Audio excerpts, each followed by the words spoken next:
ସାଙ୍ଗମାନେ ରାଉରକେଲାର ସେକ୍ଟର 13 ପଡ଼ିଆରେ ଚାଲିଛି ସରସ ସ୍ୱଦେଶୀ ମେଳା ଏବଂ ଚାଲନ୍ତୁ ଦେଖିବା ଏହି ସ୍ୱଦେଶୀ ମେଳାରେ ଆପଣଙ୍କୁ କ'ଣ କ'ଣ ଜିନିଷ ଦେଖିବା ପାଇଁ ମିଳିଯିବ। ଆପଣମାନେ ଦେଖିନିଅନ୍ତୁ ବଢ଼ିଆ କ୍ୱାଲିଟିର ବ୍ୟାଗ୍ ଏଇଠି ଆପଣଙ୍କୁ ଦେଖିବା ପାଇଁ ମିଳିଯିବ, ହ୍ୟାଣ୍ଡ ବ୍ୟାଗ୍। ତା ଛଡ଼ା ଏଇଠି ସୋନପୁର ଶାଢ଼ୀ ବି ଆସିଛି ସାଙ୍ଗମାନେ, ଯେଉଁଠିକି ଆପଣଙ୍କୁ ବଢ଼ିଆ କ୍ୱାଲିଟିର ଶାଢ଼ୀ ଦେଖିବା ପାଇଁ ମିଳିଯିବ। ଯଦି ଆପଣଙ୍କୁ ବ୍ୟାଗ୍ କିଣିବାର ଅଛି ତ ଆପଣ ଇଏ ଦେଖିପାରୁଥିବେ ବଢ଼ିଆ ହ୍ୟାଣ୍ଡ ବ୍ୟାଗ୍ ଅଛି ଲେଡ଼ିଜ୍ମାନଙ୍କ ପାଇଁ। ତା ଛଡ଼ା ଯଦି ଆପଣ ଘର ପାଇଁ କାର୍ପେଟ୍ ନେବାକୁ ଚାହୁଁଛନ୍ତି ତ ଏଇଠି ବଢ଼ିଆ କ୍ୱାଲିଟିର କାର୍ପେଟ୍ ବି ଆପଣଙ୍କୁ ଦେଖିବା ପାଇଁ ମିଳିଯିବ। ଆପଣମାନେ ଦେଖିପାରୁଥିବେ କେତେ ସୁନ୍ଦର ଦେଖାଯାଉଛି ଏ କାର୍ପେଟ୍ ଗୁଡ଼ା।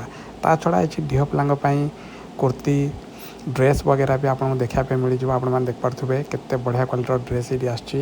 ତା ଛଡ଼ା ସାଙ୍ଗମାନେ ଇଏ ଆପଣମାନେ ଦେଖିପାରୁଥିବେ କାଚର ବଢ଼ିଆ ବଢ଼ିଆ ଡିଜାଇନର ଗିଫ୍ଟ ଆଇଟମ୍ ସବୁ ଆପଣଙ୍କୁ ଏଠି ମିଳିଯିବ। ସନ୍ଧ୍ୟାରେ ସାଙ୍ଗମାନେ ଏଠି ଏବେ ବଢ଼ିଆ ଭିଡ଼ ଜମୁଛି।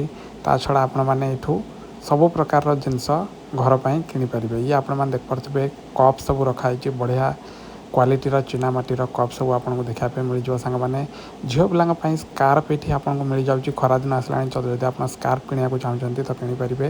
ଇଏ ଆପଣ ଦେଖିନିଅନ୍ତୁ ଫୁଲ ରଖିବା ପାଇଁ ବିଭିନ୍ନ ପ୍ରକାର ଜିନିଷ ଏଠି ଅଛି। ତା ଛଡ଼ା ଆପଣଙ୍କୁ ଡ୍ରାଏ ଫ୍ରୁଟ୍ସ ବି ଏଠି ଦେଖିବା ପାଇଁ ମିଳିଯିବ। କାଜୁ ହେଉ, କିସମିସ୍ ହେଉ, ଅଖରୋଟ ହେଉ, ସବୁ ପ୍ରକାର ଡ୍ରାଏ ଫ୍ରୁଟ୍ ଆପଣଙ୍କୁ ଏଠି ଦେଖିବା ପାଇଁ ମିଳିଯିବ। ତା ଛଡ଼ା ସାଙ୍ଗମାନେ ଯଦି ଆପଣ ମସଲା ମସଲି କିଣିବାକୁ ଚାହୁଁଛନ୍ତି, ଆଚାର କିଣିବାକୁ ଚାହୁଁଛନ୍ତି, ପାମ୍ପଡ଼ କିଣିବାକୁ ଚାହୁଁଛନ୍ତି ତ ସେସବୁ ବି ଏଠି ଆଭେଲେବୁଲ୍ ଅଛି। ଆପଣମାନେ ଦେଖିପାରୁଥିବେ ବିଭିନ୍ନ କ୍ୱାଲିଟିର ଆଚାର ବି ମିଳୁଛି। ମାଟିର ସାଙ୍ଗମାନେ ଆପଣଙ୍କୁ ସୁରେଇ, କଡ଼େଇ ବିଭିନ୍ନ ପ୍ରକାର ଜିନିଷ ମିଳିଯିବ। କାହିଁକିନା ଗରମ ଦିନ ଆସିଲାଣି ତ ମାଟିର ସୁରେଇ ଆପଣ ଯଦି କିଣିବା ପାଇଁ ଚାହୁଁଛନ୍ତି, ହାଣ୍ଡି କିଣିବା ପାଇଁ ଚାହୁଁଛନ୍ତି ସେଟା ବି ଆପଣଙ୍କୁ ଏଠି ମିଳିଯିବ। ସେ ବି କାଫି ଆଫୋର୍ଡେବଲ୍ ପ୍ରାଇସ୍ରେ ଆପଣମାନେ ଦେଖିପାରୁଥିବେ। ତ ସାଙ୍ଗମାନେ ନିଶ୍ଚୟ ଆସନ୍ତୁ ସ୍ୱଦେଶୀ ମେଳା।